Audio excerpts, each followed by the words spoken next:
Long story short, di 2024 gitu, 10 tahun Jokowi memimpin, kita tentu punya catatan tentang gitu ya. Ada capaian-capaian yang kita patut apresiasi, tapi juga ada poin-poin yang patut kita kritisi. Detailnya seperti apa, itu nanti saya serahkan kepada tim kami. Jadi ada poin-poin yang menurut saya itu penting untuk di-highlight. Agar apa? Agar lintasan atau trajektori kebijakan transisi energi Indonesia ini bisa benar-benar on the track gitu ya. Jadi menurut saya poin acara pada siang hari ini secara substansi adalah bagaimana kita bisa memberikan masukan-masukan untuk the incoming presiden agar kebijakan transisi energinya bisa on the track dengan merefleksikan dan melihat apa saja yang masih belum bisa sejalan dengan capaian transisi energi Indonesia ke depan. Akhir kata, saya ucapkan terima kasih sekali lagi buat semuanya.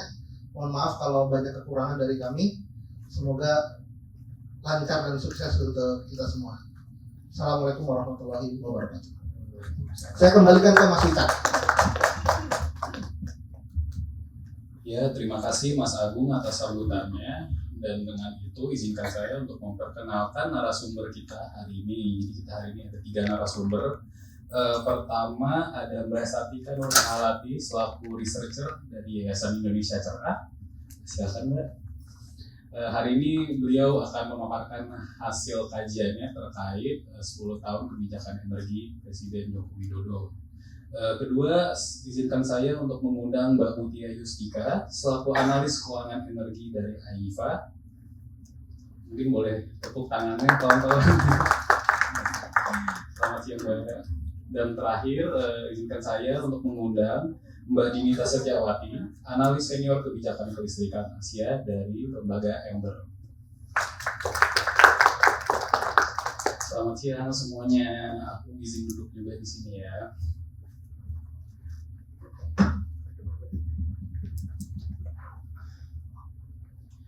Oke, jadi seperti yang tadi Mas Agung sudah sampaikan sedikit, hari ini kita akan mengupas tuntas kebijakan energi Joko Widodo, Bapak Presiden Joko Widodo selama 10 tahun terakhir.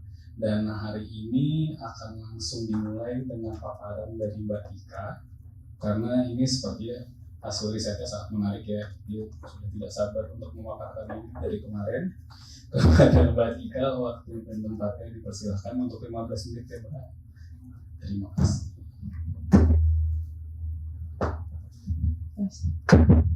Tes.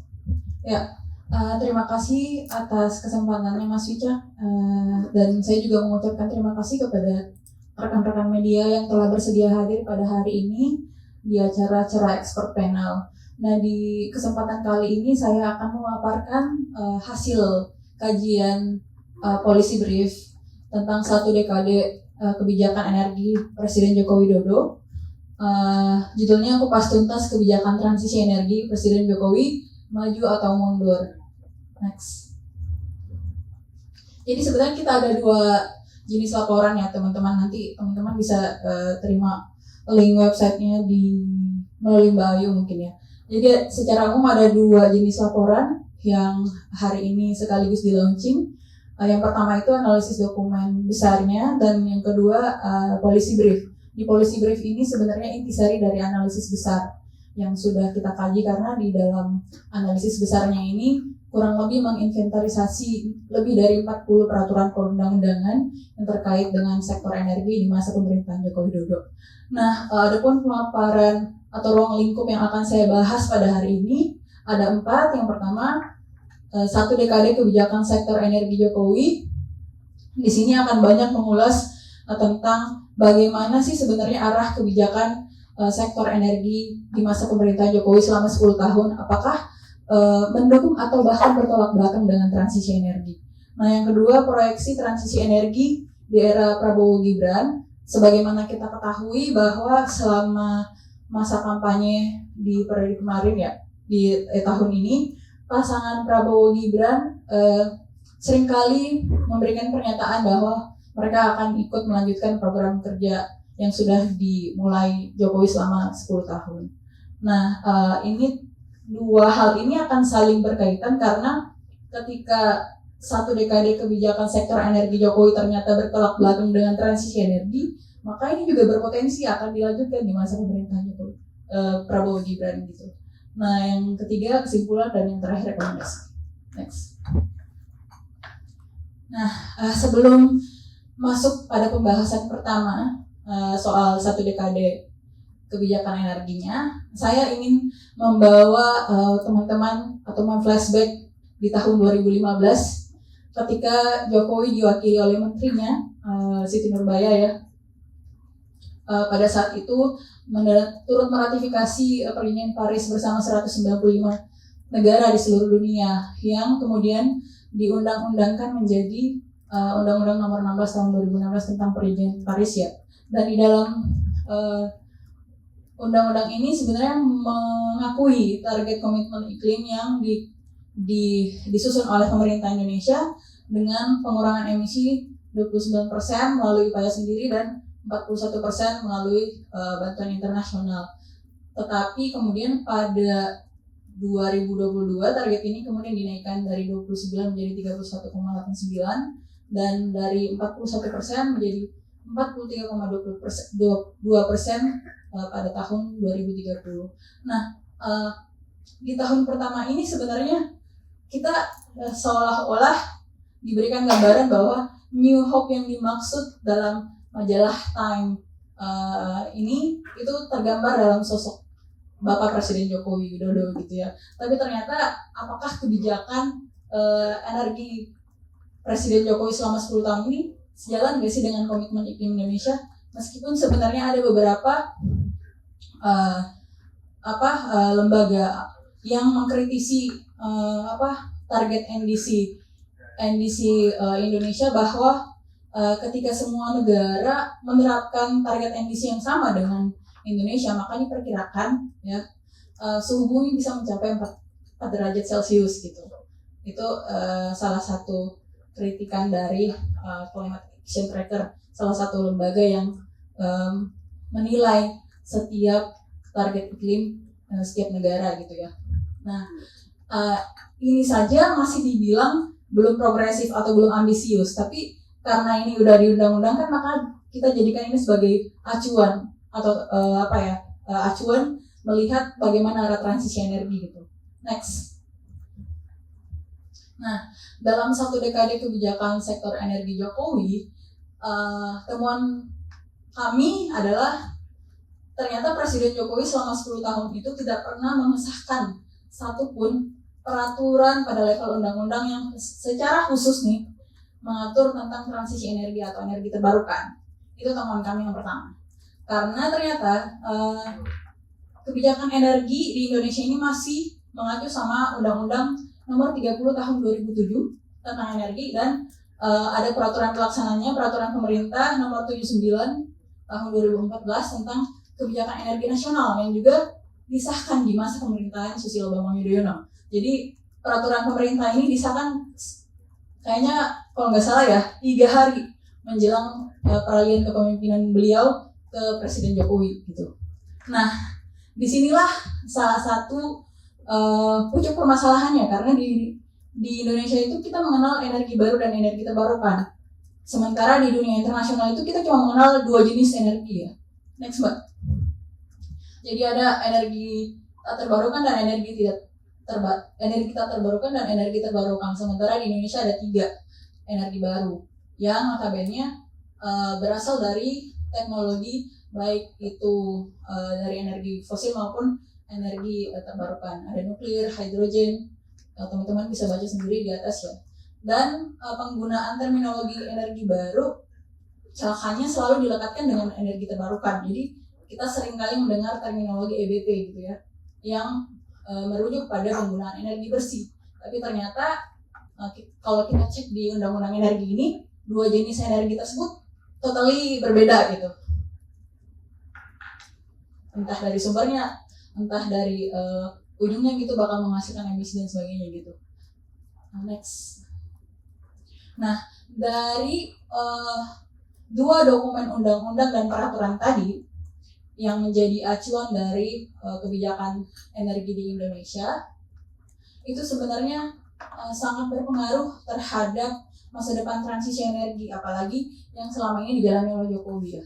Karena di dalam dua peraturan itu udah ditargetin nih, target EBT 23% minimal. Tapi kalau kita lihat energi fosil dari misalnya migas, minyak, gas, dan batu bara, itu totalnya 77%. Jadi sebenarnya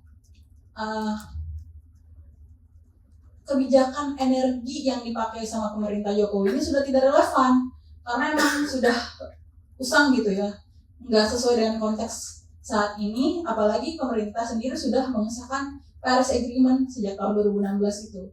Nah, sementara dua produk hukum ini yang menjadi acuan untuk menyusun dokumen-dokumen strategis seperti misalnya RUEN, ada RUKN, RUPTL, dan RUET gitu. Next.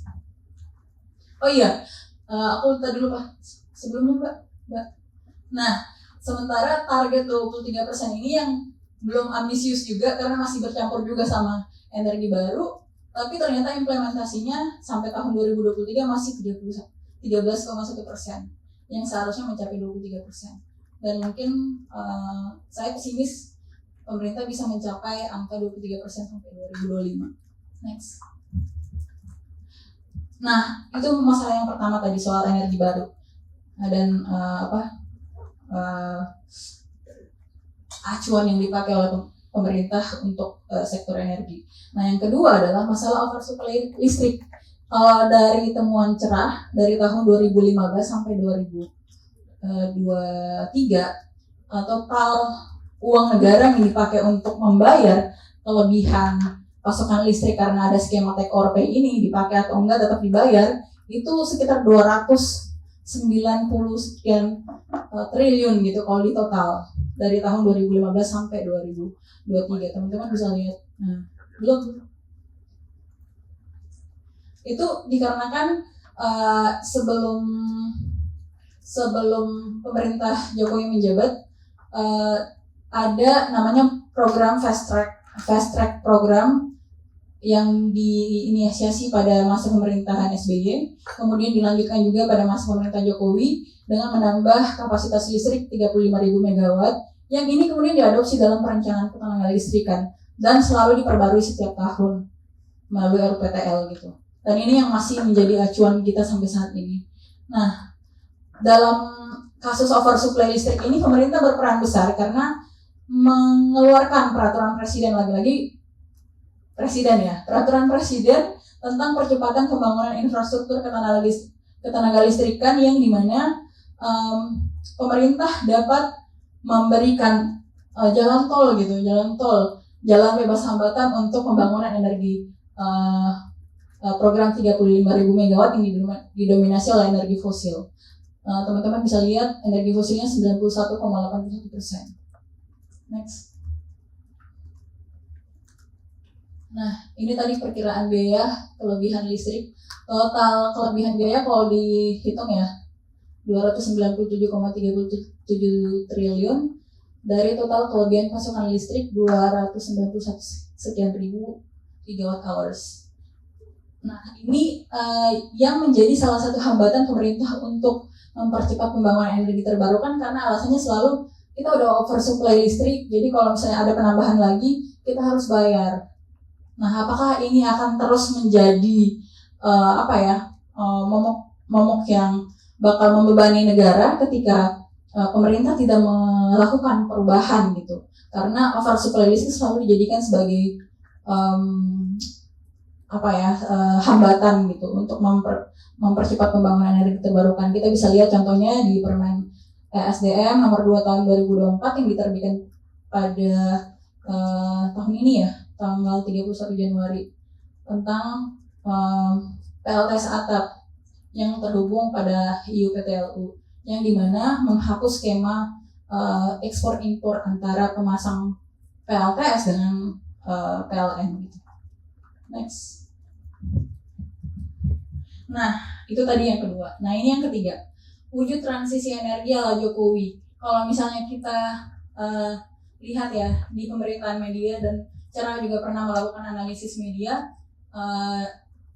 terkait bagaimana sih persepsi masyarakat tentang transisi energi. Nah, mereka itu selalu mengacu sama mobil listrik, kendaraan listrik. Jadi rezim Jokowi ini selalu mengacu kalau misalnya kita bicara soal transisi energi ya nggak jauh-jauh dengan ekosistem kendaraan listrik ya.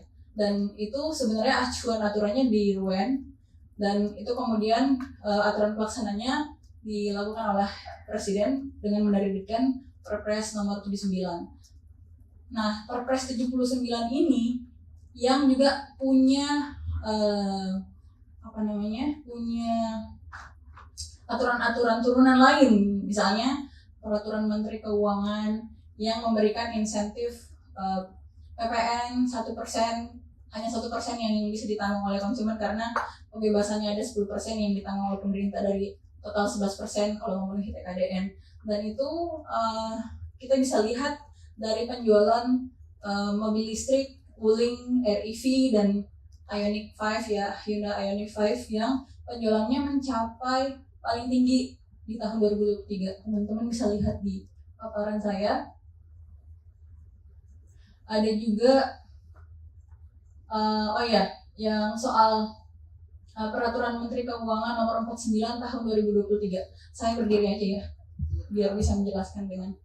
Jadi di dalam PMK nomor 49 ini kita dari aturan-aturan yang ada di sini tuh kita semakin melihat adanya ketimpangan distribusi manfaat yang memang hanya terfokus pada segelintir elit dan kelompok ekonomi menengah atas gitu. Karena sebagian besar aturan yang diterbitkan memang hanya menarget, misalnya pemerintah, teman-teman bisa lihat di tabel di dalam laporannya ya, udah dimasukin? Oh belum. Nanti setelah ini teman-teman bisa lihat bahwa ada beberapa aktor-aktor yang menerima manfaat, mulai dari investor, kemudian penjual, terus juga pemerintah, dan juga masyarakat menengah ke atas gitu. Misalnya ini total belanja negara untuk pengadaan kendaraan listrik dinas pejabat eselon 1 dan 2 diperkirakan mencapai 15,6 triliun. Ini mengacu sama peraturan Menteri Keuangan nomor 49 yang memberikan standar anggaran kendaraan bermotor listrik berbasis baterai bagi jabatan eselon 1 dan 2. Next.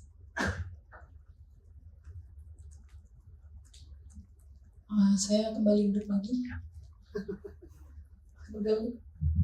Jadi setelah nomor 3 tadi ada poin keempat, kehadiran aturan yang pro dengan energi fosil. Jadi kita mungkin belum lupa soal revisi Undang-Undang Minerba sama Undang-Undang Cipta Kerja yang memberikan kemewahan kepada perusahaan tambang untuk memperluas produksi dan melanggengkan penggunaan energi fosil, karena ini juga direvisi dan disahkan di masa-masa genting ya, karena pada saat itu masih COVID, tapi pemerintah mengesahkannya secara minim partisipasi publik karena masyarakat pada saat itu diberlakukan PSBB.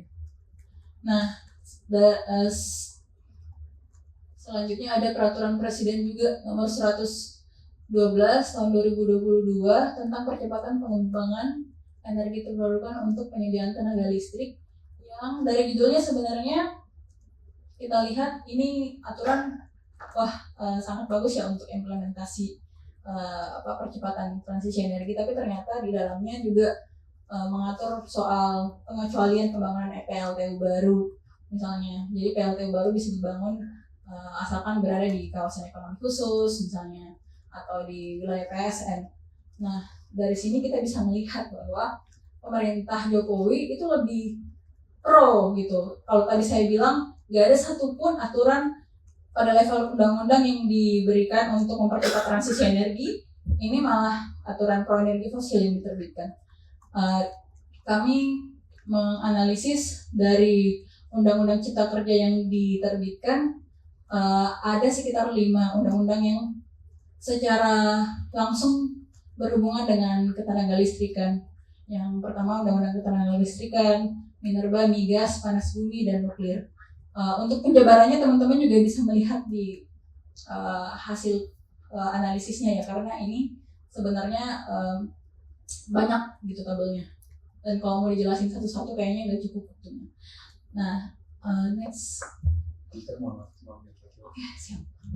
Nah, tadi kan ini daftar PSN. Jadi kalau misalnya kita ngelihat tadi ya, Perpres 112 ini juga terkait sama PSN karena di dalam Undang-Undang Cipta Kerja juga salah satu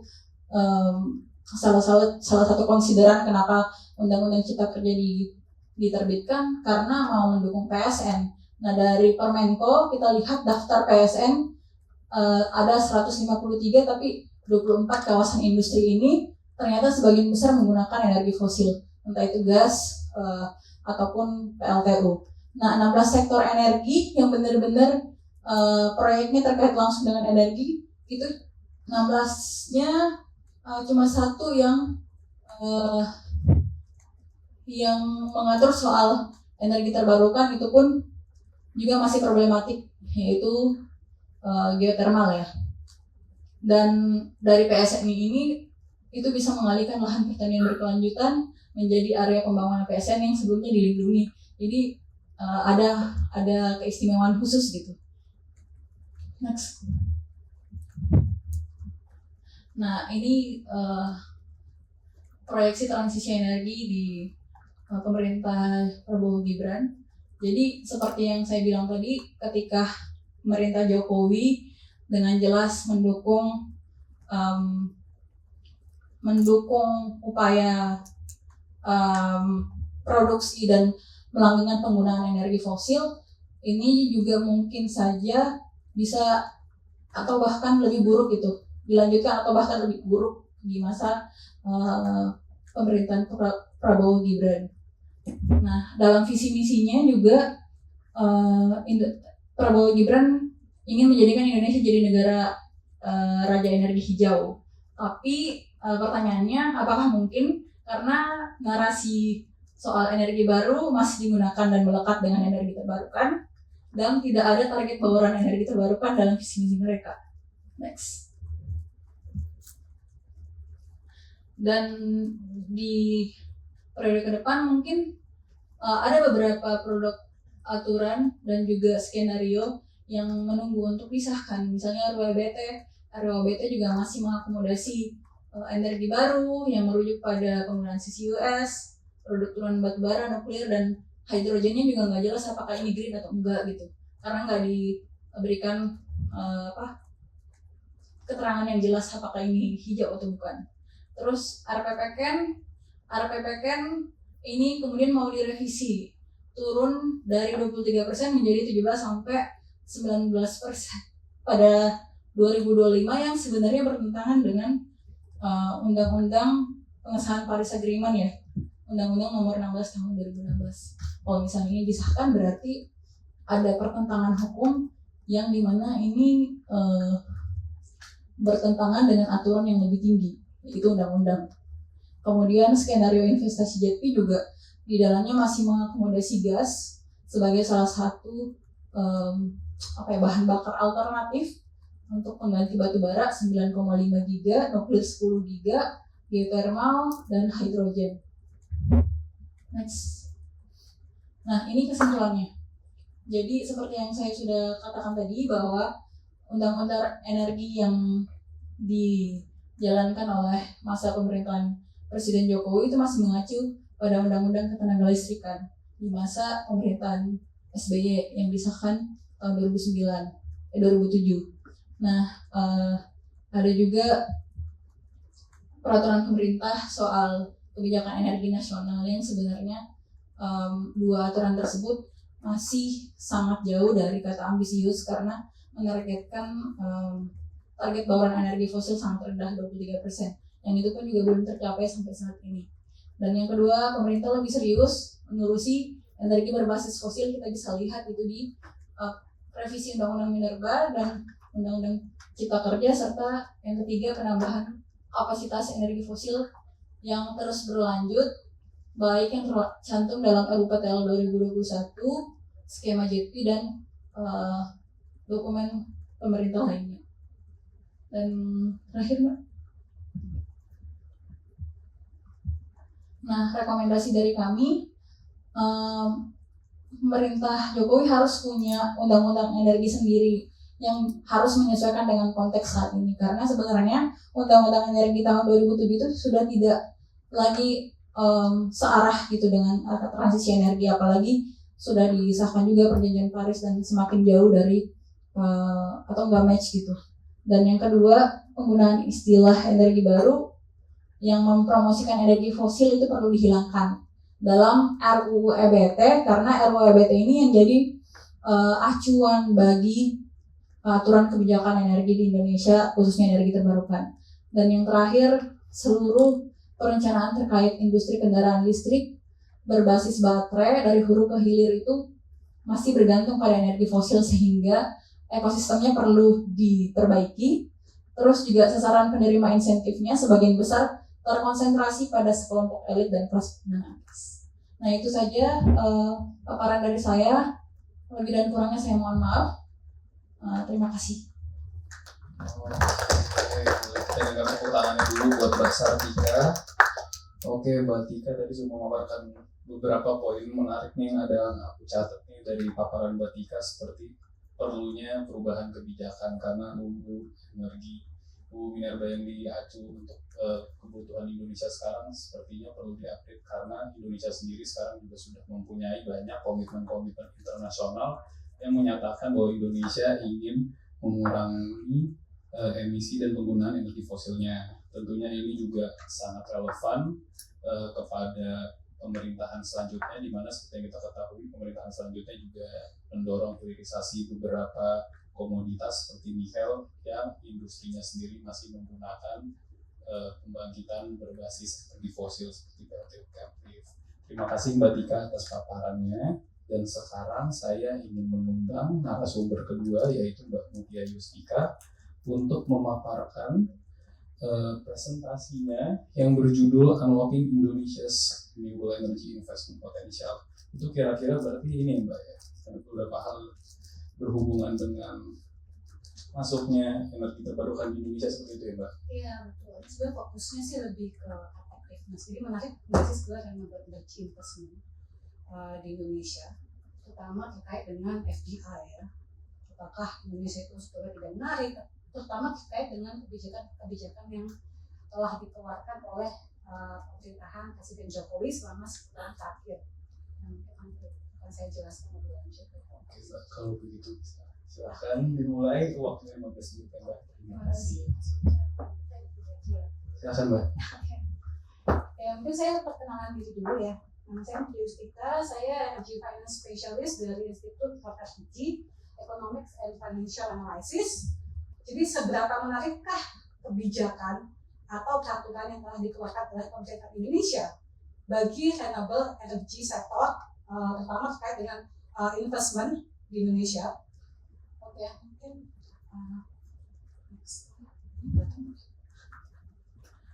di sini saya ingin membahas 3 hal, di mana yang hal pertama adalah renewable energy investment di Indonesia itu bisa dikatakan stagnan, terutama di 7 tahun terakhir ya. Di tahun 2023 bahkan SDM sendiri mengatakan bahwa investasi renewable energy Indonesia itu hanya 1,5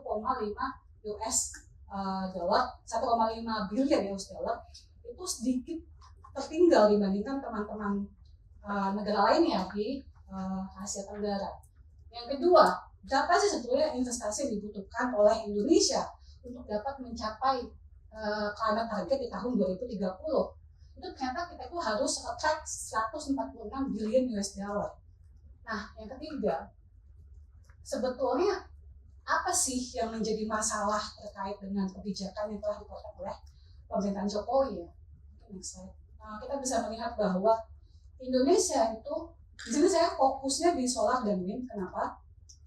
Karena solar dan wind itu termasuk salah satu teknologi yang paling mudah dikembangkan, di-develop, berbeda dengan hydro atau geothermal ya. tidak mungkin mengembangkan hydro atau geothermal dalam waktu 2 sampai 3 tahun. Sementara berbeda dengan solar atau wind, itu kita bisa mengembangkan 1 megawatt bahkan sampai 150 megawatt seperti Cirata itu hanya dalam waktu 2 tahun.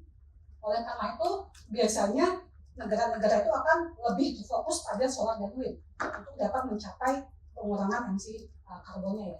Di sini kita bisa lihat bahwa Indonesia itu hanya mampu mengembangkan sebesar 730 megawatt solar dan wind sampai dengan tahun 2023. Sementara Vietnam itu 19,5 gigawatt. Itu berarti Indonesia itu cuma mungkin sekitar 4% kalau dibandingkan dengan Vietnam. Bagaimana dengan Filipina? Filipina bahkan juga termasuk tertinggal ya Indonesia ya. Filipina itu bisa mengembangkan 3 gigawatt solar dan wind. Mungkin nanti akan dijelaskan lebih lanjut oleh Mbak Dinita ya. Dimana di sini bisa dikatakan bahwa Indonesia tiap tahunnya itu cuma bisa attract 1,5 billion US dollar, sementara Vietnam itu bisa attract 7 billion US dollar. Nah, di tahun 2023 Indonesia juga cuma bisa 574 megawatt. Salah satu proyek penting itu mungkin bisa dikatakan Cirata ya, itu masif banget menurut saya. Next. Nah, ini kita berapa sih sebetulnya investment yang dibutuhkan oleh Indonesia? Betapa pentingnya private investment, bahkan dalam RUPTL 2021-2030 PLN Indonesia itu juga sudah merencanakan bahwa mereka ingin membangun renewable energy sebesar 20,9. Dari 20,9 itu mereka ingin membangun sekitar 53% itu dari private investment, bukan dari uang government ya. Jadi di sini memang Indonesia sudah sadar bahwa mereka tidak mungkin dapat membangun 20,9 gigawatt menggunakan anggaran pemerintah. Oleh karena itu, peraturan itu penting untuk dapat mengattract investment ke Indonesia untuk membantu Indonesia membangun 11,7 gigawatt renewable energy di Indonesia melalui skema ya seperti yang kita tahu power purchase agreement dengan PLN. Nah, jadi pertanyaannya di sini, apakah Indonesia itu sudah menarik buat investor? Maka saya akan dengan tegas menjawab yes. Kenapa? Karena ada 2 hal penting apabila dikaitkan dengan investment ya. Yang pertama, Indonesia itu sebetulnya sangat-sangat kuat. Kita itu negara yang sangat kuat. Kita bisa dikatakan negara keempat terbesar di dunia dengan penduduk terbesar di dunia ya. Kita keempat, sehingga kebutuhan akan listrik itu otomatis juga meningkat. Dan itu ditambah dengan Indonesia juga menunjukkan bahwa GDP itu stabil, walaupun mungkin ada anomali pada tahun 2019-2021, yaitu seluruh dunia juga mengalami ya turun. Tapi setelah COVID, Indonesia itu bisa stabil naik GDP-nya menjadi balik ke 5%. Apalagi pemerintah mendatang, Pak Prabowo itu merencanakan untuk dapat mencapai economic growth sebesar 8%. Jadi ini Indonesia bukan berarti Indonesia itu kalah dibanding lain. Tidak, kita itu menarik buat investor. Kedua, apa sih kedua? Oke, di sini Indonesia itu punya banyak potensial renewable energy yang belum didevelop. Jadi bisa dilihat di sini bahwa kita itu sebetulnya punya potensial energi 3.294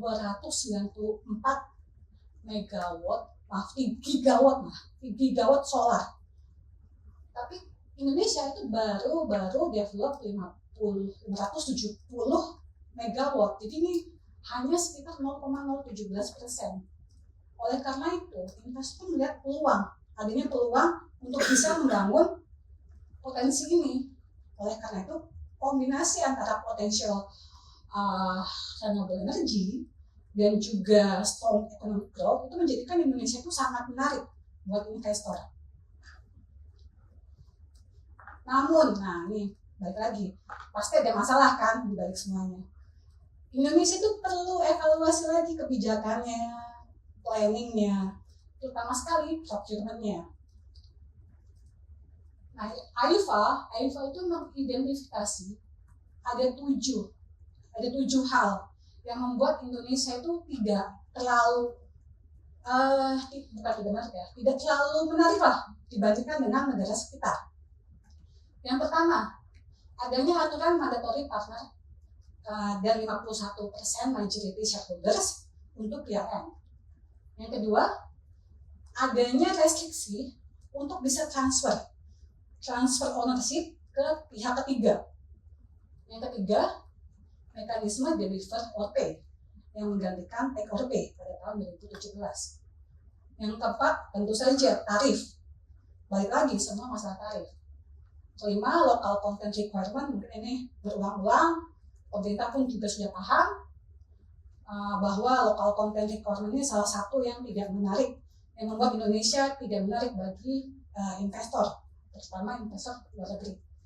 Yang keenam adalah carbon credit incentive.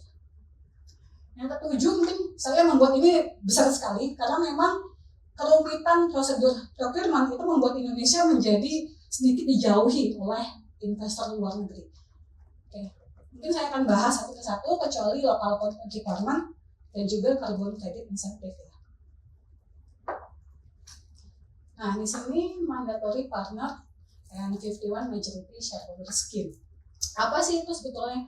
Jadi historinya ini pada tahun 2015 di mana Presiden Jokowi mengumumkan seperti yang sudah Mbak Sartika sampaikan, di tahun 2014-15 Jokowi mengumumkan akan membangun 35 gigawatt tambahan kapasitas listrik ya. Nah, pada tahun 2017 untuk dapat mencapai targetnya, pemerintah mengeluarkan kebijakan bahwa pihak swasta itu boleh bekerja sama dengan government, government di sini maksudnya PLN ya, untuk dapat bersama-sama membangun proyek di Indonesia. Hanya saja anak perusahaan yang bisa membangun bersama dengan swasta itu harus memiliki 51%. PLN itu harus memiliki 51% kepemilikan di anak perusahaan itu. Nah, di sini menjadi sangat rumit karena ada banyak arti. Ada beberapa IPP menyatakan bahwa mereka bisa membangun proyek bersama dengan PLN atau anak perusahaan PLN, di mana PLN itu memiliki minimal 51% kepemilikan. Itu which is berarti IPP itu bisa membangun proyek bersama dengan misalnya Indonesia Power atau Nusantara Power, di mana PLN itu memiliki saham sebesar 99%. Nah, cuma PLN itu mengartikan bahwa IPP itu diperbolehkan untuk membangun proyek di Indonesia apabila proyek company itu dimiliki sahamnya oleh PLN sebesar 51%. Oke, di sini ya. Jadi ini strukturnya yang dibentuk oleh PLN, bahwa PLN harus memiliki 51% equity, sementara IPP hanya boleh memiliki 49% saham. Nah, kenapa ini tidak menarik buat IPP atau investor? Karena PLN itu sebetulnya saat ini sedang mengalami kesulitan keuangan ya.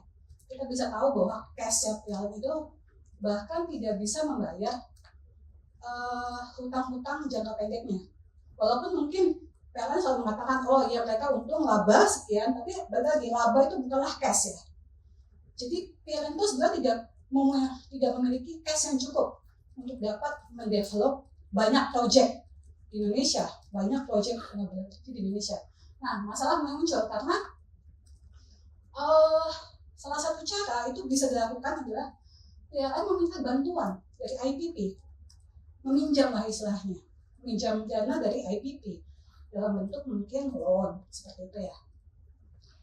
Cuma kan di sini sebagai minority majority shareholders itu PLN seharusnya kan memiliki injek dana di sini ya, injek dana. Cuma karena tidak bisa, nah sementara IPP itu harus mengeluarkan dana yang lebih banyak daripada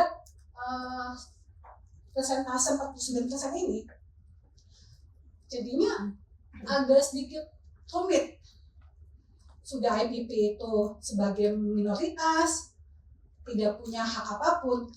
Contohnya misalnya pembagian dividen, itu kan yang berhak istilahnya itu pemegang saham majority itu akan memiliki suara lah dalam hal pembagian dividen, mungkin dalam hal penentuan EPC, atau mungkin dalam penentuan pelayanan kontraktor. Nah ini kan jadinya ada sedikit masalah ya, sebagai minoritas mereka harus menarik uang, tapi mereka tidak mempunyai hak yang sangat kuat dalam hal penentuan pengambilan keputusan.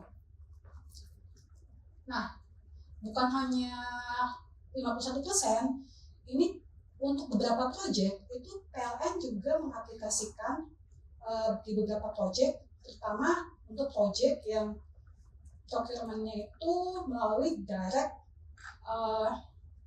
tender, karena kita tahu bahwa PLN itu ada dua prosedur, direct appointment and direct selection. Di sini PLN menerapkan hal yang sama untuk proyek yang berada di bawah direct selection sebesar 35%.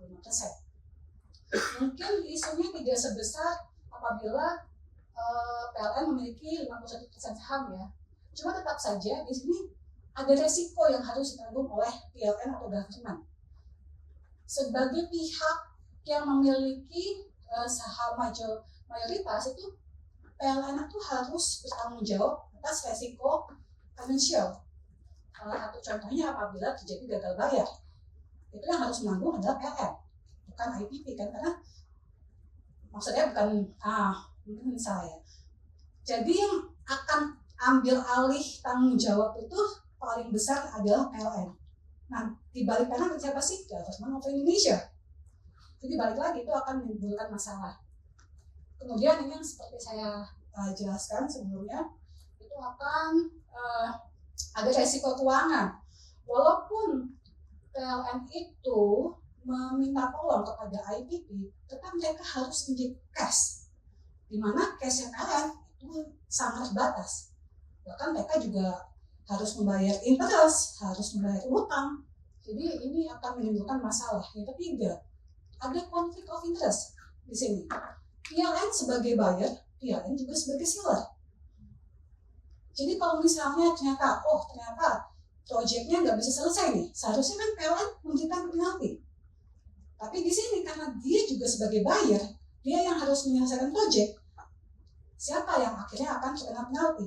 Apakah dia akan istilahnya mengajukan legal case? Nggak mungkin juga kan pada diri sendiri. Nah itu yang ini sedikit rumit, tapi ya mungkin bagus buat Indonesia, mungkin harus dibicarakan lebih lanjut lagi, karena berbeda dengan mungkin Freeport, di mana kita tahu bahwa ini suatu keuntungan buat Indonesia, kita bisa mengambil alih saham Freeport, sebagian besar saham Freeport. Cuma bedanya kan Freeport ini tidak menjual langsung pada dirinya sendiri ya, beda dengan PLN, yaitu ya ini sedikit rumit lah ya. Makanya ini sangat tidak menarik buat investor. Itu yang kedua. Maaf. Jadi ini ya, lebih panjang. Oke, di sini restriction on the transfer of ownership, right? Oke, kenapa sih ada kebijakan ini? Mungkin pada tahun 2017 itu mungkin saya cerita histori ya. Pada tahun 2017 PLN itu appoint 50, mungkin teman-teman juga sudah mendengar ya. 2017 itu pemerintah Indonesia gencar-gencarnya tanda tangan PPA. Jadi ada 53, saya ingat itu 53 IPP yang diwajibkan untuk tanda tangan PPA ya. Nah cuma masalahnya adalah mereka tidak siap karena harus mencapai financial close dalam waktu 6 bulan. Jadi itu mungkin pada saat tanda tangan PPA atau pada saat telah mencapai financial close. Nah di sini nih flexibility itu penting untuk dapat memenuhi financial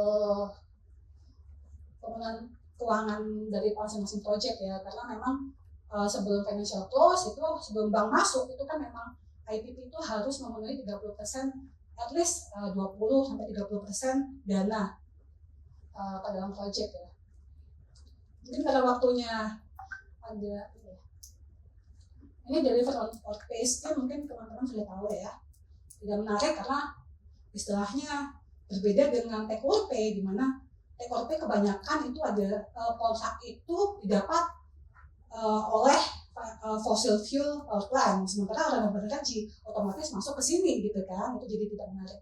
Itu saya langsung aja ke 4. Nah ini yang jadi masalah lagi, tarif.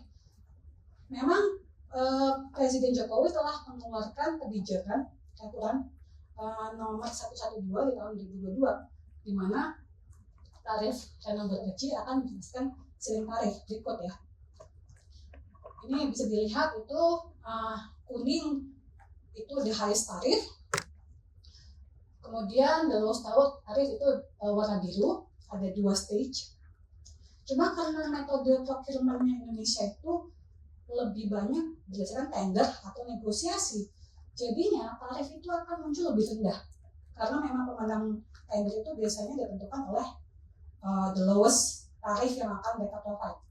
Jadi ini istilahnya sangat-sangat tidak menarik apabila dibandingkan dengan negara luar, di mana negara luar itu berani untuk memberikan tarif yang lebih tinggi bagi renewable energy project. Mungkin yang kelima, nah ini procurement. Kenapa menurut saya procurement ini membuat Indonesia sedikit kesulitan dalam menarik perhatian investor? Karena sedikit rumit.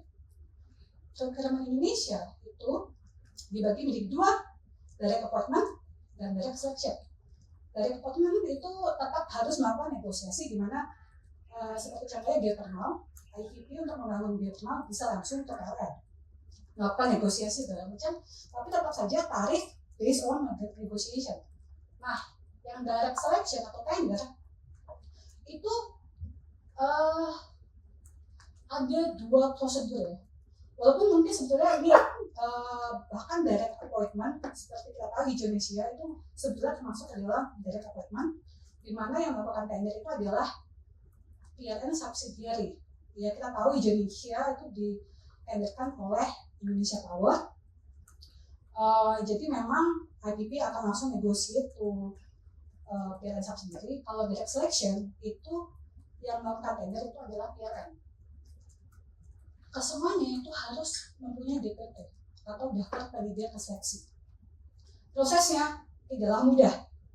Mungkin kalau orang lama atau perusahaan lama di Indonesia seperti contohnya perusahaan batubara, Adaro, Indica, atau Medco, itu mungkin bisa paham betul prosedurnya. Tapi kita itu tidak istilahnya kita itu tidak hanya membutuhkan 1 billion, tapi kita membutuhkan 146 billion US dollar.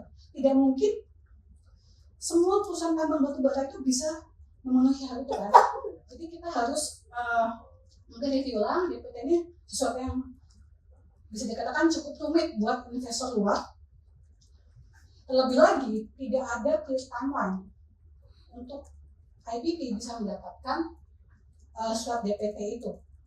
Berbeda dengan tadi proses di mana memang di PR 112 dikatakan bahwa proses direct appointment lebih 90 hari, kemudian direct selection itu akan 180 hari.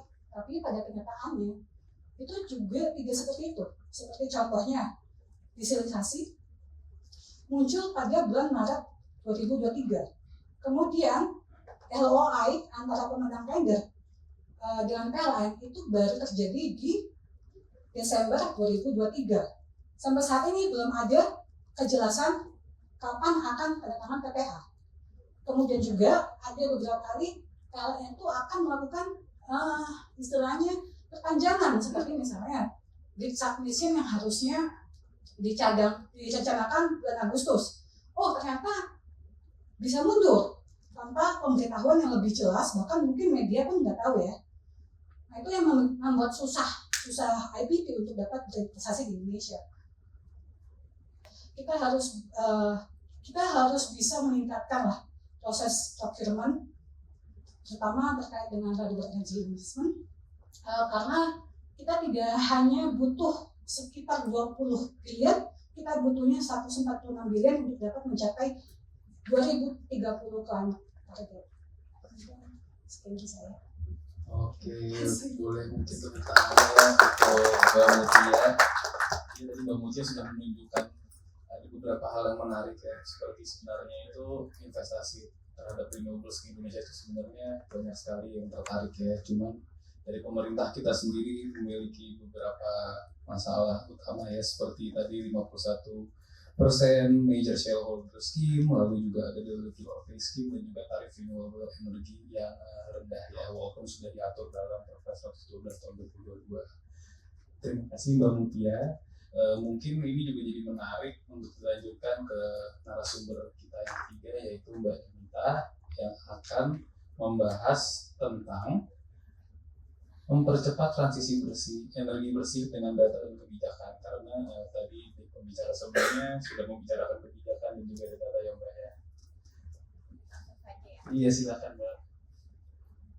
Terima kasih Mas Fitra. Salam kenal semua, saya Dinda Setiawati, analis senior kebijakan energi dari MT Climate. Mungkin perkenalan dulu ya. Sebelumnya saya merupakan analis dari sosial politik dan saya juga sudah menulis buku mengenai energi berkeadilan Indonesia dan sekarang sudah di Ember sejak tahun lalu. Jadi presentasi saya itu mengenai mempercepat transisi energi bersih dengan data dan kebijakan. Juga saya akan bicara sedikit mengenai Ember dan Global Electricity Review kita, laporan ASEAN dan juga sedikit soal Indonesia. Lanjut. Jadi Ember itu adalah energy think tank yang berbasis di UK. Kami mengubah data menjadi aksi dengan cara mengkurasi data dari seluruh negara di kurang lebih sekitar 200 negara di dunia. Lalu lanjut. Jadi kami memiliki Open LXC Data Explorer yang teman-teman bisa kunjungi dan juga download. Dan kita juga men-track 90% dari global power sector emission. Lanjut, kemudian akan ada lanjut lagi platform kami yang saya pikir sangat user friendly, di mana teman-teman bisa mendownload data secara gratis dan juga mengubahnya menjadi chart sesuai untuk artikelnya. Dan juga untuk teman-teman yang ingin mengetahui di mana Ember bisa mengkurasi data ini, kita juga sudah menerbitkan laporan Asia Data Transparency next slide-nya ya, mengenai mengenai asal-asal data dari Ember Climate dan juga kami memiliki skor untuk beberapa negara-negara di Asia.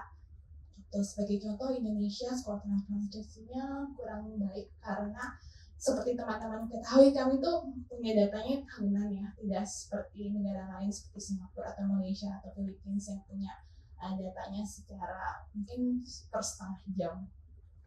Lanjut lagi. Oke.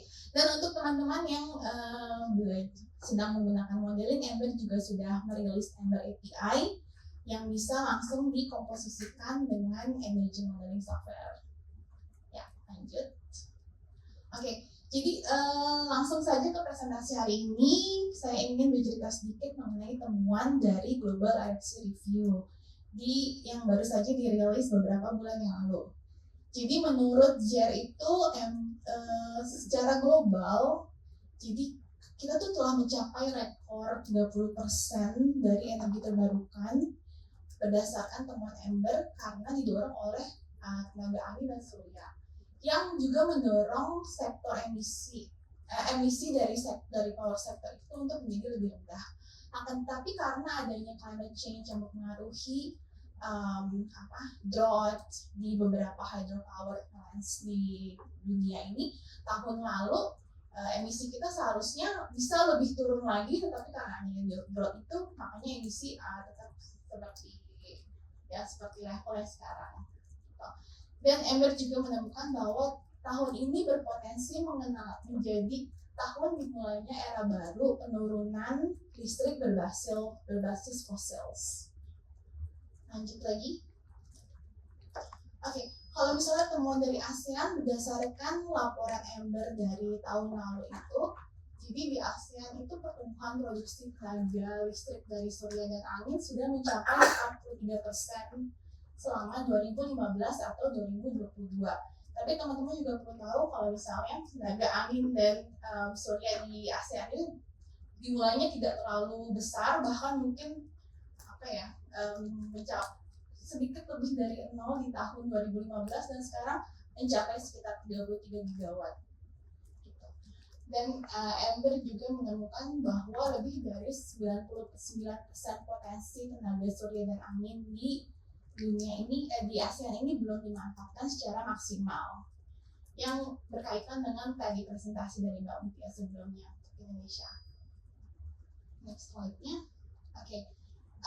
Di tahun lalu itu porsi bauran energi terbarukan itu sebesar 26% di Southeast Asia, akan tetapi sebagian besar didominasi oleh hydro. Karena hydropower itu secara fakta historis menunjukkan Southeast Asia telah menggunakan hydro dari sekian lama.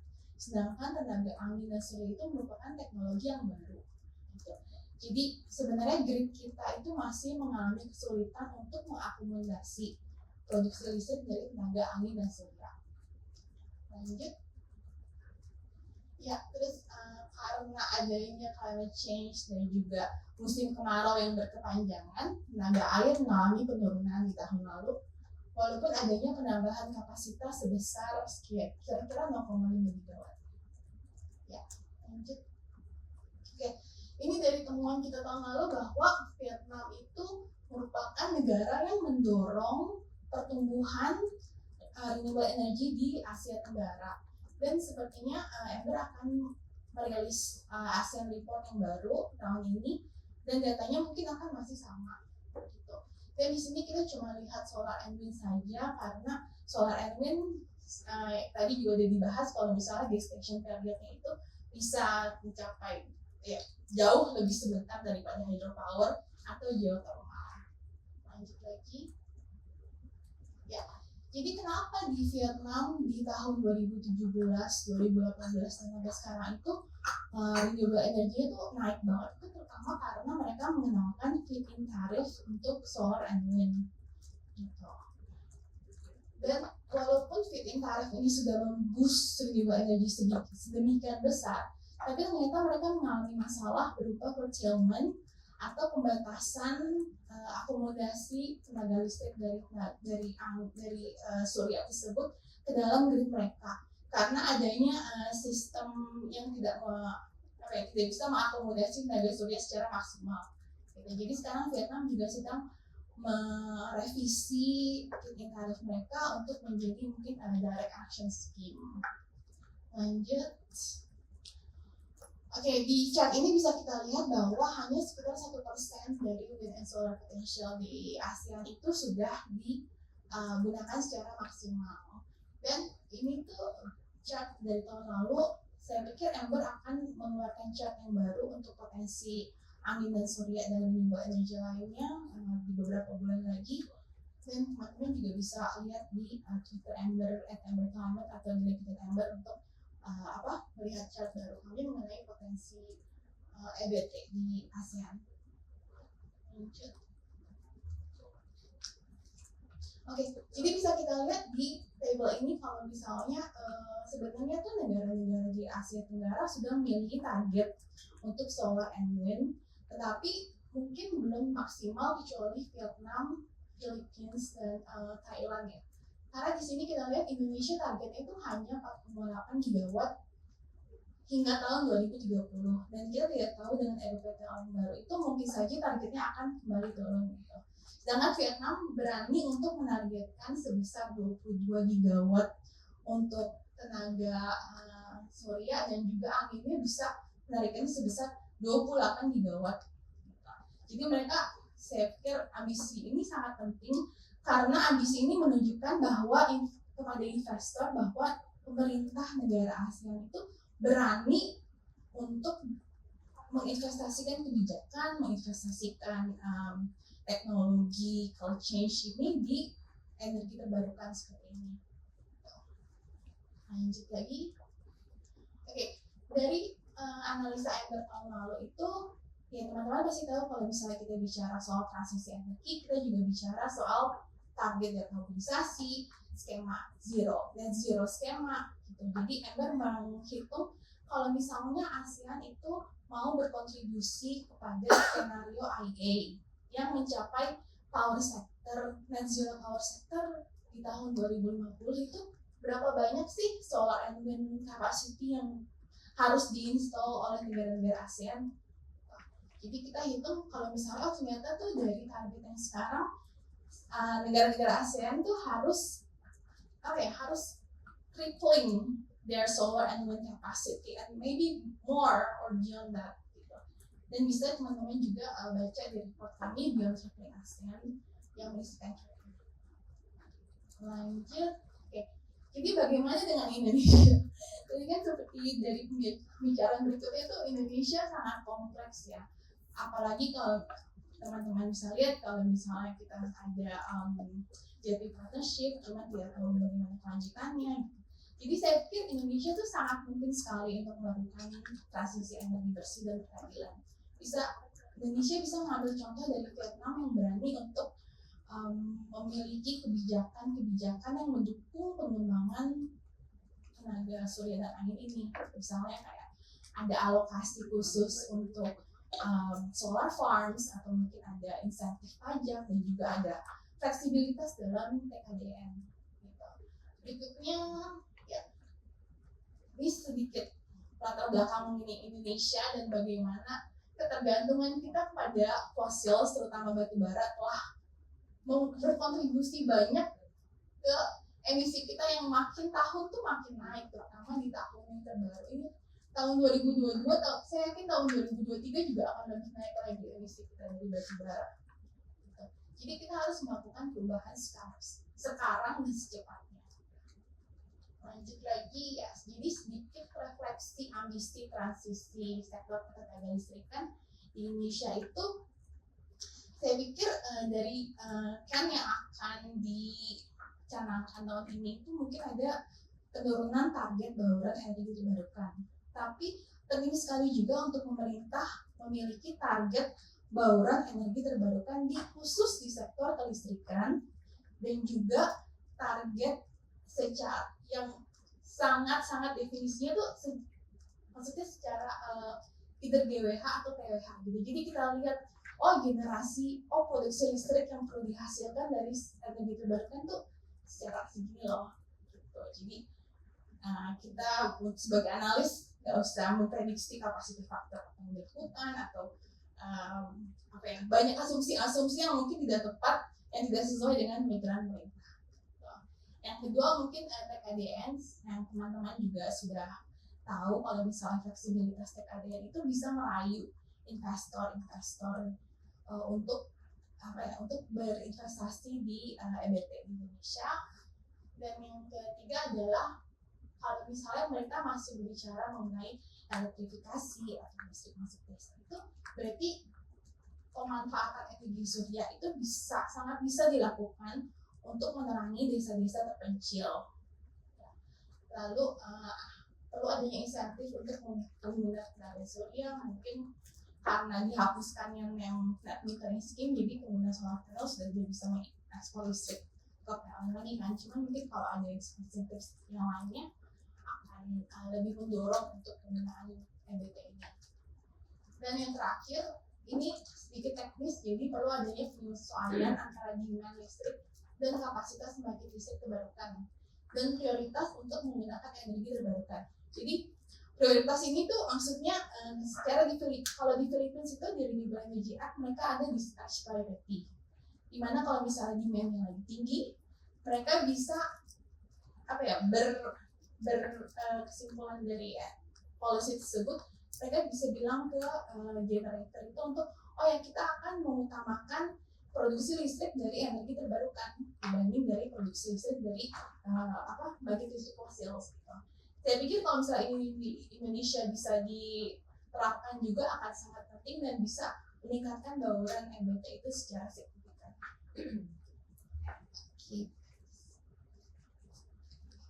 Lanjut. Ya, jadi sekian presentasi saya pikir 2020 tahun ini tuh bisa menjadi momentum yang penting buat Indonesia untuk buat kita bersama-sama menuju energi terbarukan, dan juga saya pikir teman-teman bisa membantu mengclearkan narasi lagi menjadi energi terbarukan adalah pilihan yang lebih baik untuk Indonesia untuk transisi energi berkelanjutan. Terima kasih. Terima kasih Mbak Dinita atas presentasinya yang menarik ya. Jadi ternyata kita bisa melihat ya kalau di Asia Tenggara sendiri itu hingga 99% itu masih untapped ya, potensial renewable energinya. Dan Indonesia sendiri jika dibandingkan dengan beberapa negara lain, contohnya dari Vietnam dan Indonesia ternyata beda banget ya target bauran energinya gitu, kalau padahal sama-sama mempunyai skema JETP ya. Vietnam juga mendapatkan JETP setelah Indonesia dan nilainya pun lebih kecil dari Indonesia, masalah itu di sekitar USD 15 miliar. Dan seperti yang tadi sudah disampaikan, ternyata ada ini ya, tadi aku melihat ada kesamaan nih dari yang disampaikan oleh Mbak Dinita dan Mbak Mutia ya. Emang ternyata TKDN itu sesuatu yang sebenarnya sangat rigid ya, dan mungkin jika pemerintah ingin mengconsider agar kita bisa meningkatkan investasi di renewable energy, mungkin kebijakan terkait TKDN ini juga perlu direvisi seperti itu ya. Baik, kalau begitu berakhir sudah sesi pemaparan materi kita kali ini, dan saya sekarang akan melanjutkan dengan sesi Q&A yang mungkin akan saya buka untuk sesi pertama, mungkin di 3 pertanyaan. Pertama, silahkan jika ada yang mau bertanya silahkan angkat tangan. 1, 2, ada lagi kira-kira, dan 3. Oke, sudah. Oke, Mas Agung nanti boleh tanya. Oke, kalau gitu sebentar. Aku yang ambil jatahnya. Boleh yang lain dulu. Oke, Mas Dika, ini Mas dari kata pertama. Oke, silahkan Mas. Ya, terima kasih sebelumnya atas waktunya, Mas Mbak. Saya Jati dari kata-kata izin bertanya beberapa pertanyaan sih Mas.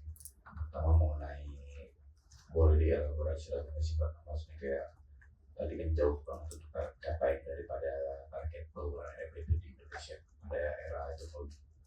Nah, itu harusnya pemerintah dulu saat ini dan ke depan itu harus seperti apa? Tadi kan ada beberapa penjelasan mengenai undang-undang yang harusnya segera diterbitkan. Salah satunya kan RUU EBET, dan itu juga tadi kan fokus untuk menghapuskan energi barunya ya Mbak, untuk cara sendiri ya Mbak. Nah itu alasannya kenapa, boleh dielaborasi lebih lanjut lagi untuk permasalahan itu sendiri.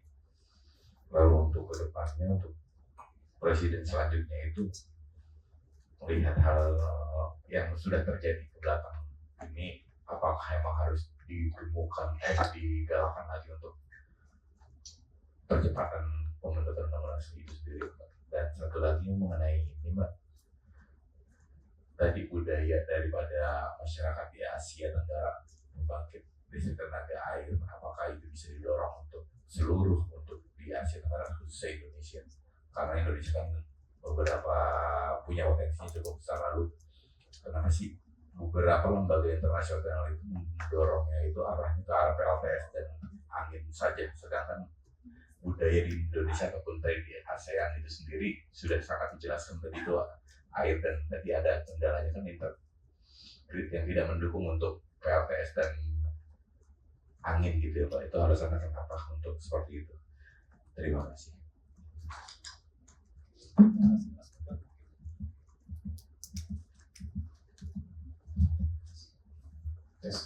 Mungkin pertanyaannya kita kumpulkan dulu baru dijawab setelah itu, atau gimana? Seperti itu aja ya, kita kumpulin dulu pertanyaan. Silakan Mbak. Oh, mau langsung jawab Mbak? Langsung jawab dulu ya Mbak. Silakan Mbak. Ya, terima kasih atas pertanyaannya Mas Jati dari Kata Data ya. Pertanyaannya, target bauran energi terbarukan di Indonesia masih sangat jauh banget ya dari koridor iklim gitu ya. Dan pemerintah perlu apa? Tadi rekomendasinya RUU PBT perlu menghilangkan energi baru, itu perlu dielaborasi. Nah, saya mau kembali, Mbak bisa tolong buka slide yang tadi Mbak, yang kategori energi baru paling atas, ya itu. Nah, kenapa rekomendasinya energi baru ini perlu dihilangkan dalam RUU EBT? Karena energi baru sendiri adalah solusi palsu untuk transisi energi. Kenapa solusi palsu? Karena terminologinya berbeda. Energi terbarukan itu berasal dari dari alam yang tidak dilakukan pembakaran dan sebagainya. Sementara energi baru ini menggunakan teknologi yang bisa berasal dari energi fosil. Misalnya gasifikasi batu bara itu masih pakai batu bara. Batu bara tercairkan itu juga masih pakai batu bara, jadi belum bebas emisi. Terus ada juga yang sekarang ada di RUU EBT itu soal penggunaan teknologi CCS sama CCUS ya untuk menangkap emisi yang dihasilkan oleh PLTU. Nah, kenapa ini berbahaya? Karena ini akan melanggengkan penggunaan energi fosil.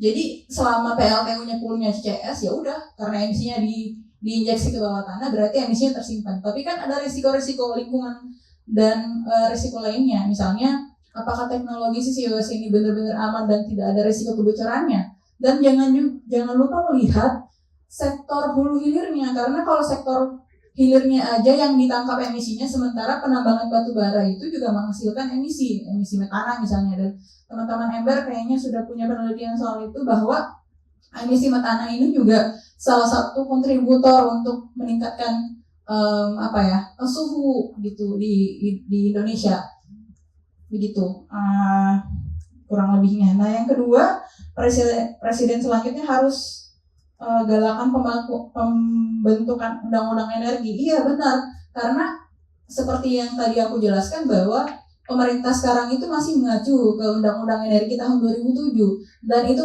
udah nggak koheren dengan kondisi terkini saat ini. Karena kenapa? Karena di tahun 2015 kita mengacu sama Perjanjian Paris ya, bahwa setiap negara itu harus punya target iklim. Target iklim di Indonesia juga sudah dibunyikan di dalam dokumen NDC dan udah ditingkatkan di dokumen Enhanced NDC seperti yang tadi sudah saya paparkan. Mbak, boleh bantu? Nah, ini target NDC-nya. Nah, ini sebenarnya berpotensi tidak tercapai kalau misalnya di dalam penggunaan terminologi energi baru dan energi terbarukan yang tadi di pertanyaan pertama itu masih disatukan, karena ya tadi nggak bebas emisi energi baru itu gitu, dan itu sangat berbahaya untuk transisi energi. Apalagi kalau kita lihat ya, 23% ini juga masih bercampur sama energi baru. Target 23% bauran energi terbarukan dan energi baru dan energi terbarukan Indonesia mencapai 23% pada tahun 2025. Itu juga jangan-jangan yang porsinya justru paling besar ya energi baru itu dibanding energi terbarukannya gitu. Itu sih. Dan jangan lupa bahwa meskipun dalam bauran energi itu kita melihat ada peningkatan persentase, tapi jangan lupa secara kapasitas batu bara ini juga selalu naik setiap tahun gitu. Seperti tadi yang udah dijelaskan sama Mbak Dinita ya, bahwa setiap tahun emisi ini selalu meningkat karena adanya penambahan kapasitas dari PLTU. Apalagi sekarang Perpres 112 tahun 2022 yang membolehkan pembangunan PLTU baru di wilayah-wilayah khusus seperti kawasan industri, wilayah ekonomi khusus dan sebagainya gitu. Nah, itu sangat berbahaya karena PLTU captive ini tidak dimasukkan sepertinya perhitungan emisinya dalam sektor energi kita, karena masing-masing itu punya punya bubble-nya sendiri gitu. Jadi pemerintah bilang misalnya target energi fosilnya misalnya batu bara 20 berapa tadi, coba lihat Mbak di slide selanjutnya lagi. Nah, ini misalnya batu bara 30% ya. Itu kan belum menghitung PLTU captive-nya. Jadi 30% yang dimaksud ini yang masuk dalam bubble pemerintah. Nah, PLTU captive gimana? Itu kan akan terus bertambah ketika tidak ada pembatasan dari pemerintah. Itu aja. Terima kasih. Semoga bisa menjawab.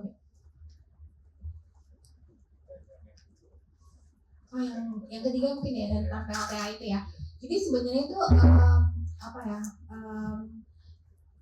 buat kami itu solusi itu bukan menggantikan PLTA dengan PLTS ataupun PLTB gitu kan, tapi lebih menggantikan infrastruktur fosil yang ada dengan menggunakan PLTA itu sebagai base. Jadi karena dia kan produksi listriknya kan bisa stabil, relatif stabil kan.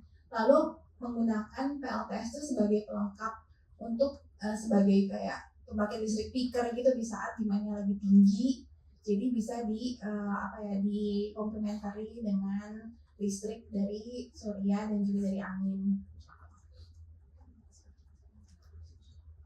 Mungkin saya sedikit menambahkan kenapa negara-negara itu fokusnya ke PLTS dan PLTB. Karena PLTA itu risiko lingkungannya jauh lebih besar dibandingkan dengan PLTS dan PLTB. Risiko lingkungan yang saya maksud adalah ketika terjadi bencana, PLTA itu bisa sangat-sangat rusak. Karena kan besar ya, sekali besar, air tertampung di satu tempat, ketika ada bencana itu akan menimbulkan kerusakan yang sangat signifikan. Kemudian kenapa geothermal itu juga istilahnya itu semua teknologi penting, tapi itu salah satu kenapa PLTA itu agak sedikit bukan tidak difokuskan ya. Kenapa fokusnya ke PLTS kalau tidak PLTB? Karena resiko lingkungannya sangat lebih minim dibandingkan dengan PLTA dan geothermal. Seperti yang kita tahu, izin untuk PLTA dan geothermal itu jauh lebih susah dibandingkan PLTS dan PLTB. Dan geothermal itu juga eksplorasi, itu bukan sesuatu yang mudah, bukan sesuatu yang bisa dilakukan dalam waktu hitungan bulan, tetapi bertahun-tahun. Bisa jadi juga gagal. Berbeda dengan PLTS dan PLTB. PLTS kita install, ada bencana, tidak kerusakan yang ditimbulkan itu tidak sangat minim lah istilahnya seperti itu. Dan juga maintenance dari PLTA dan geothermal itu jauh lebih tinggi dibandingkan dengan PLTA dan PLTS dan PLTB. Mungkin saya menambahkan seperti itu. Sedikit lagi mungkin kalau misalnya kita lihat dari faktor emisi juga, PLTS dan PLTB itu faktor emisinya itu masih jauh sekali lebih rendah dari fossils. Dan walaupun PLTA faktor emisinya juga kira-kira sebanding lah dengan PLTS dan PLTB tersebut. Terima kasih Mbak atas jawaban. Mungkin bisa langsung lanjutkan nanya kedua. Terima kasih. Ya, selamat siang. Perkenalkan saya Arfi dari Kontan. Mau bertanya soal, ada 3 pertanyaan sih. Yang pertama soal kebijakan. Tadi kalau melihat 10 tahun di eranya Presiden Jokowi ini memang masih lebih banyak fosil, lebih banyak profosil gitu dibandingkan yang EBT. Apakah ini kayak mau mencerminkan bahwa memang sebenarnya pemerintah sebenarnya ini tuh memang masih dalam masa transisi gitu dari fosil ke EBT, sehingga memang tidak bisa langsung membuat sebuah langkah yang radikal gitu untuk langsung masuk ke EBT. Apakah di sini juga kan akhirnya negara juga tentu menunggu kesiapan dari segala pihak, dari terutama mungkin kalau di rezim yang saat ini kepada pengusaha yang memang mereka ini khususnya fosil batu bara itu jadi salah satu penyumbang terbesar juga bagi devisa negara. Apakah akhirnya di masa 10 tahunnya presiden yang saat ini itu memang mencerminkan masih masa transisi dulu gitu. Nah kemudian di masa 5 tahun ke depan di era presiden yang baru ini idealnya sebenarnya ada tambahan kebijakan apa lagi sih untuk transisi energi? Apakah akhirnya dengan RUU EBT kemudian nanti akan ada RUKN baru dan RUPTL baru? Apakah itu cukup gitu untuk mengakomodasi transisi energi lanjutan daripada yang saat ini dilakukan? Jadi pertanyaan pertama tadi soal tambahan kebijakan apa lagi sih yang dibutuhkan di Indonesia tadi untuk mencapai target-target yang udah ada. pertanyaan kedua, ini kan kalau melihat kebijakan saat ini banyak yang membuat investor tidak yakin gitu untuk berinvestasi di Indonesia. Sebenarnya hitung-hitungan konsekuensi ketika kebijakannya itu tidak pasti itu seperti apa sih? Apakah akhirnya bisa berujung pada harga listrik hijau yang akan semakin mahal ke depannya dengan adanya ketidakpastian tersebut? Apakah mungkin hal ini bisa juga dilihat dari case yang di luar negeri gitu seperti apa? Mungkin bisa diceritakan. Kemudian yang ketiga, terakhir ini soal di dalam RUPTL PLN yang baru sampai 2033, kalau nggak salah 2024 sampai 2033 itu ada bocoran kalau pembangkit gas itu akan 25% dari yang direncanakan, sehingga ada 10,5 gigawatt pembangkit gas yang akan dibangun gitu tambahan. Nah, sedangkan memang sisanya dominannya itu adalah EBT 31,6 gigawatt. Tapi kalau melihat saat ini kan proyek-proyek EBT itu banyak yang akhirnya lelangnya nggak laku, gagal atau nggak jalan gitu karena PLTS saja dikuotain segala macam. Ketika akhirnya nanti PLTG yang lebih dominan dibangun misalnya gitu dalam 5 tahun ke depan, ini sebenarnya konsekuensi terhadap bauran EBT di Indonesia akan seperti apa sih? Gas itu sebenarnya aku masih agak bingung, masuknya fosil ya atau tetap fosil meskipun dianggap yang lebih bersih dibandingkan yang lain. Nah ini berarti nanti konsekuensinya seperti apa sih ketika lebih proyek-proyek PLTG yang akhirnya dikedepankan, karena kalau melihat dari eksplorasi saat ini di migas sendiri kebanyakan gas yang ditemukan gitu. Ini kan artinya pemerintah juga tentu mencari pasar baru untuk gas. Salah satunya mungkin selain bikin hilirisasi gas di Papua juga membuat PLTG gitu. Nah ini akan seperti apa? Terima kasih. Pertanyaannya berat-berat tuh.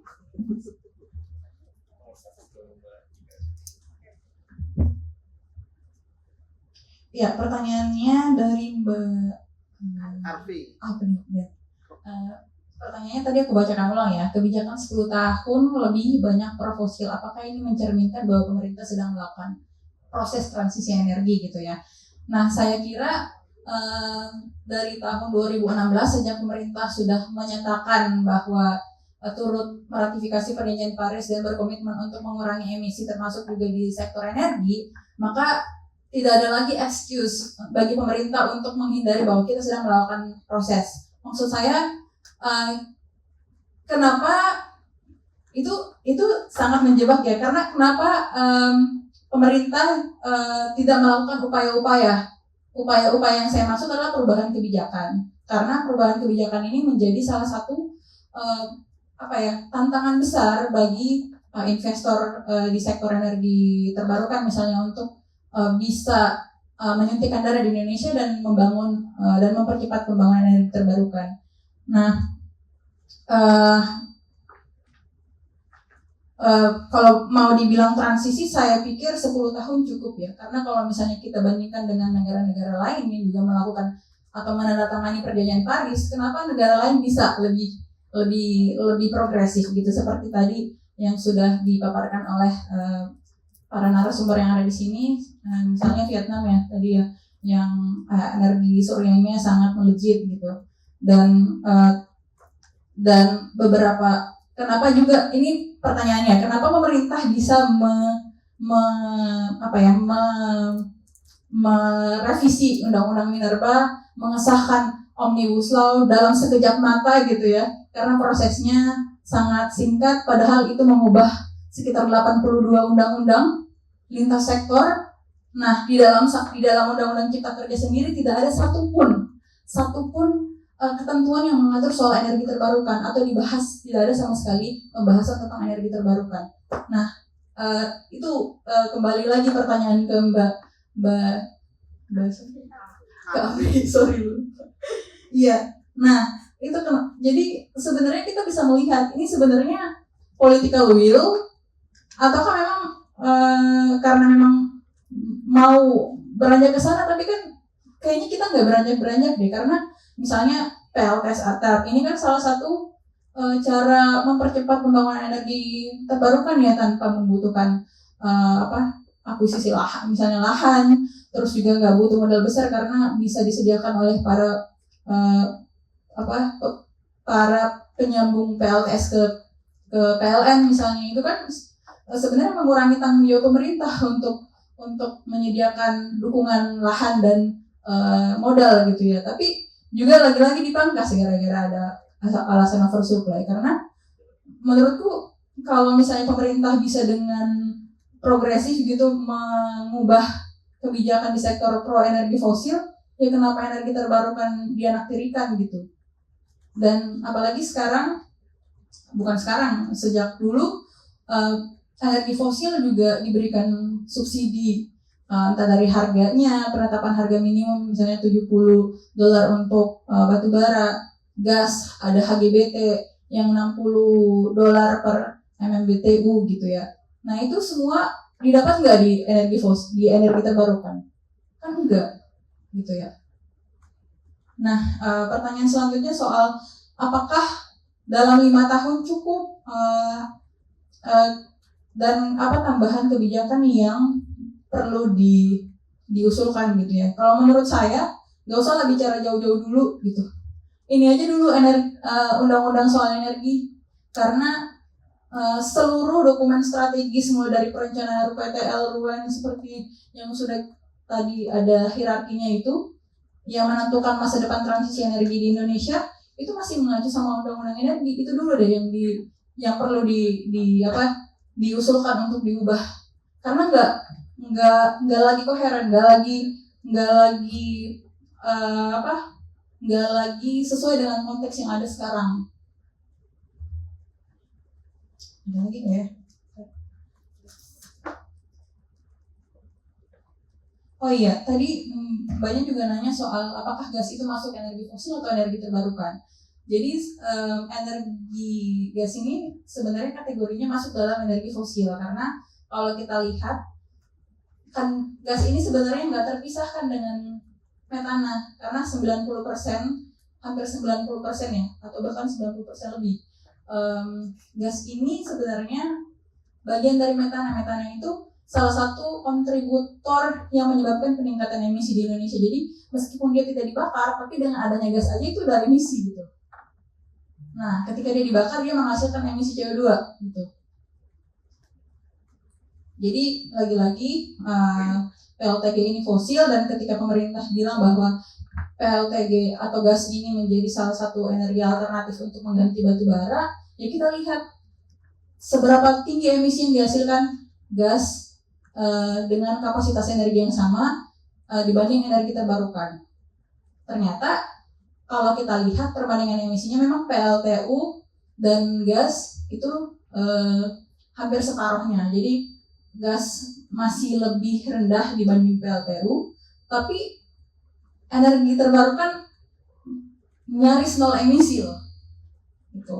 Nah, kenapa pemerintah tidak mengupayakan untuk mempercepat pembangunan energi terbarukan sementara kita punya potensi yang sangat besar? Dan tadi sudah dijelaskan oleh Mbak Mutia bahwa sebenarnya investor tertarik untuk berinvestasi di Indonesia, tapi karena adanya kebijakan-kebijakan yang tidak pro sama energi terbarukan, makanya investornya kabur gitu. Sekian jawabannya, semoga menjawab ya Mbak. Oke, kita lanjut sekarang ke pertanyaan ketiga. Tadi ada dari depan Mbak Dedet ya. Dan Mungkin mau nambahin sedikit boleh Mbak, soal gas. silakan Mbak. Ya, jadi banyak di policy dokumen beberapa negara itu menyebutkan gas itu transition fuel. Jadi sikap kami itu di Ember tuh gas is not transition fuel gitu, karena bisa menyebabkan path dependency di mana infrastruktur gas sudah terbangun dan juga akan sulit untuk transition out dari gas tersebut kan. Dan juga ada resiko kepada energy security kalau di masa depan tiba-tiba sesuatu terjadi dan harga gas itu sangat fluktuatif kan, mengikuti kondisi politik dan ekonomi dunia itu, jadi akan bisa membuat tarif listrik kita malah makin mahal atau negara makin terbebani dari ketergantungan gas tersebut. Terima kasih.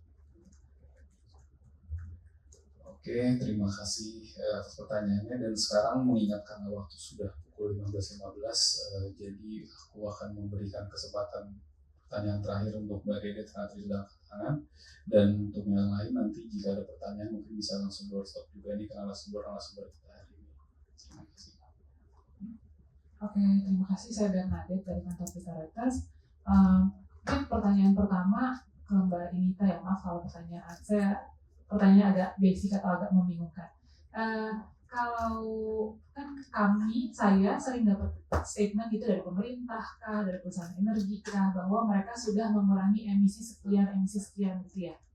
Nah, saya penasaran aja, apakah ada third party independen yang bisa memverifikasi bahwa sebenarnya ya emang benar kok ada emisi yang dikurangi dan volumenya segitu, karena kan nggak tahu, saya agak di satu sisi diklaim bahwa emisinya berkurang sekian ton CO2 per tahun, tapi di sisi lain kita yang kayak masih ada kok pembangkit batubara yang baru kah, atau proyek-proyek energi fosil yang baru yang seperti, atau misalnya ya itulah khususnya energi lah ya gitu. Masih kita melihat masih ada banyak proyek-proyek energi fosil yang kita ketahui mengeluarkan emisi, tapi di sisi lain pemerintah dan perusahaan-perusahaan energi kita juga banyak yang mengklaim bahwa udah kok kita udah berhasil mengurangi emisi sekian gitu. Nah, apakah memang itu terjadi gitu? Saya penasaran aja sih, gitu kan? Karena kan kadang-kadang di Indonesia, mohon maaf nih, kayaknya data juga bisa banyak diklaim aja, tapi ketika dibuktikan ternyata tidak sesuai dengan di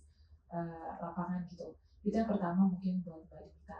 Kedua, mungkin untuk Mbak Mutia, saya mau tanya tadi terkait estimasi kebutuhan investasi 280 billion US dollar ya Mbak ya, untuk investasi di kelistrikan ya, spesifik di kelistrikan untuk mencapai tadi target 2030.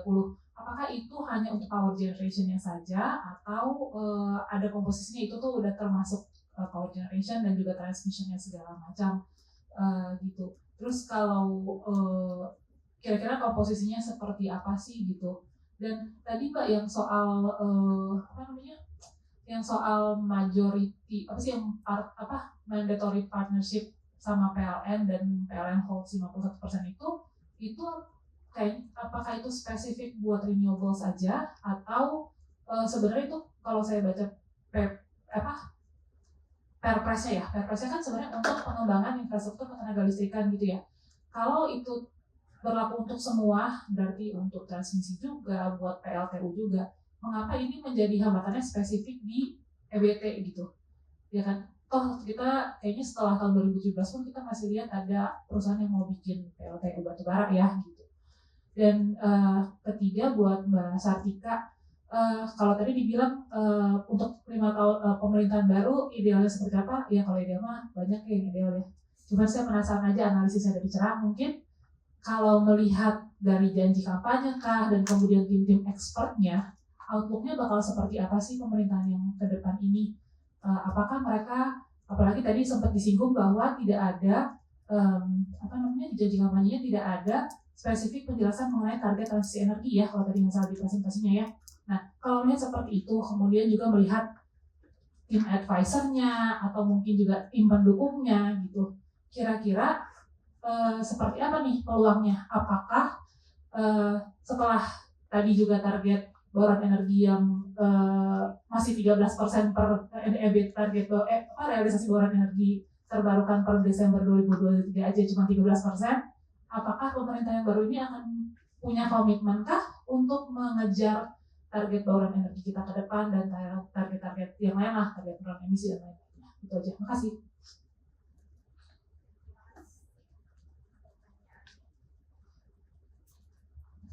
Iya, jadi langsung aja. Jadi untuk si emission reporting ya dari pemerintah atau dari perusahaan-perusahaan besar gitu. Saya pikir untuk perusahaan-perusahaan besar misalnya seperti Medco Energy yang mereka juga sudah mengeluarkan sustainability report per year, itu ada third party yang memverifikasi emisi mereka baik dari kayaknya termasuk scope 1, scope 2, dan scope 3 emission gitu. Sedangkan kalau misalnya mereka sendiri, kebetulan Ember juga baru rilis mengenai underreporting gas metana yang penulisnya ada di sini Mas Dodi. Jadi sebenarnya walaupun datanya itu kadang-kadang simpang siur, cuman mungkin dari pemerintah juga metodologi perhitungan emisinya itu juga perlu dicermati Kak, gitu. Yang di temuan di end report itu menemukan itu, jadi end reportnya itu karena perhitungannya itu yang mungkin kurang diperbarui oleh pemerintah, gitu loh. Boleh lebih elaborate nggak sih Mbak, apa misalnya perbedaannya gimana, kayak seberapa besar diskrepansinya akhirnya antara yang pemerintah report dengan yang kalau udah pakai standar yang baru harusnya seperti apa? Mungkin Mas Dodi yang itu emission under reporting itu sih yang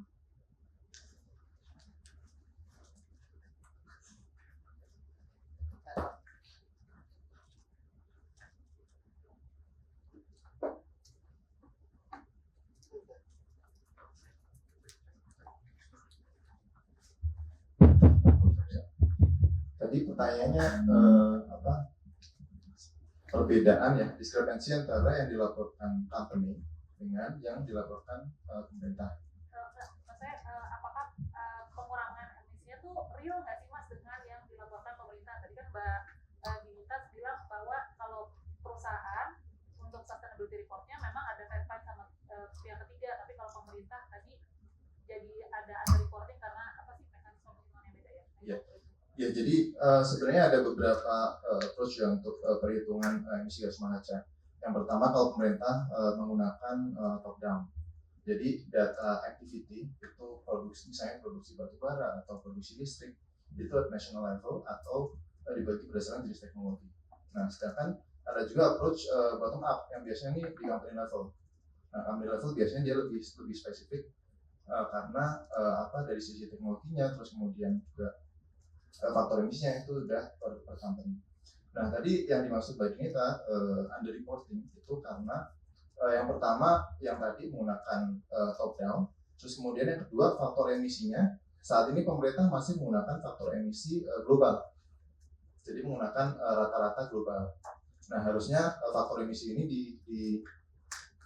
di develop untuk masing-masing teknologi ataupun masing-masing daerah seperti itu ya. Jadi nanti tergantung jenis teknologinya apa, apakah coal mining, apakah pembangkit dan seterusnya. Seperti itu sih.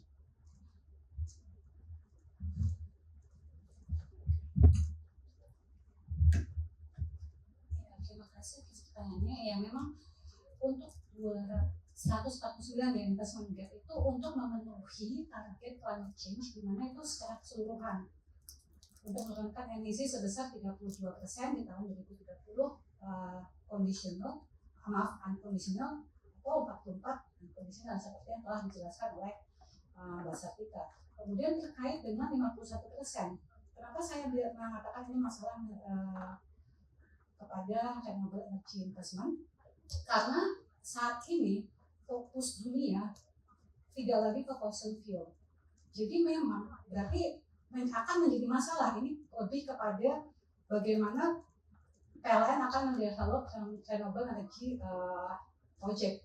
Karena memang seperti yang kita tahu, based on Presidential Regulation Number 112, itu kan memang PLN tidak boleh lagi mendevelop PLTU selain dari PLTU yang telah direncanakan di RTU Portal sebelumnya, gitu kan. Jadi ini tidak lagi menjadi masalah untuk fossil fuel power plant, akan menjadi masalah untuk renewable energy project yang dimana based on draft RDPTL 2024-2033 itu PLN merencanakan akan membangun tambahan kapasitas 75% dari renewable energy project. Berarti kan ini menjadi suatu masalah untuk project-project berikutnya, bukan lagi menjadi masalah untuk project-project yang sebelumnya, which is itu fossil fuel.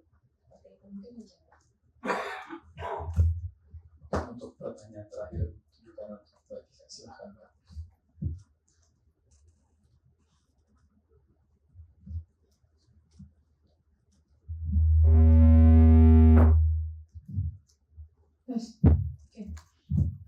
Sebetulnya kalau bicara soal dalam 5 tahun ke depan pemerintah baru ya, jadi kita kan dia belum ngapa-ngapain nih, jadi kita cuma bisa terpaku pada visi misi yang sudah dipaparkan sebelumnya. Nah, di dalam visi misinya seperti yang sudah saya paparkan bahwa tidak ada target target energi terbarukan yang bakal dicapai dan di tahun kapan gitu. Tidak seperti dua kandidat sebelumnya. Dua kandidat lainnya gitu ya, yang punya masing-masing target gitu. Nah, kalau misalnya ditanya soal bagaimana ke depannya, ya kita mengacu lagi. Kalau misalnya undang-undang energinya belum berubah, undang-undang ini kan jadi payung hukum yang mengatur soal energi di Indonesia. Kalau itu belum berubah, ya trajektorinya ke depan juga bakal sama gitu. Apalagi di awal sudah dijelaskan dan beberapa kali mereka juga menyatakan bahwa akan melanjutkan program kerja yang sudah dibangun oleh Bapak Presiden Joko Widodo gitu. Jadi saya kira kalau melihat ke depan, selama tidak ada perubahan regulasi menuju ke perbaikan seperti rekomendasi yang saya tuliskan di paparan tadi, misalnya menghapus energi baru dalam RUU EBT gitu ya, itu saya kira akan masih sama atau bahkan lebih buruk, karena di RPPKN yang sedang disusun itu ada penurunan emisi dari 23% ke 17-19% di tahun 2025 gitu. Nah itu Mbak, sekian, semoga menjawab. Ya, terima kasih atas jawabannya karena narasumber, dan dengan ini izinkan saya untuk menutup acara cerah expert panel ketiga kali ini. Jika masih ada pertanyaan yang ingin ditanyakan kepada narasumber, mungkin setelah ini kawan-kawan bisa langsung melakukan doorstop dan ngobrol dan tanya langsung dengan para narasumber. Saya mewakili Yayasan Indonesia Cerah mengucapkan terima kasih atas attention-nya dan waktunya yang diluangkan untuk mengikuti acara ini. Sampai bertemu di Cerah Expert Panel keempat selanjutnya. Terima kasih.